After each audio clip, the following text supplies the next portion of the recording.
పైన పాదమెట్టిన సామితోడు పిడుగులొచ్చి మీద పడితే కొండ గొడుగు నెత్తినోడు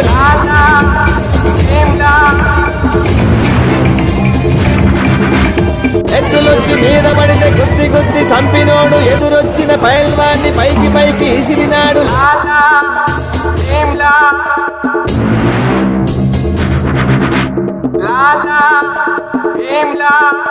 అడవి పొలే గొడవ పడే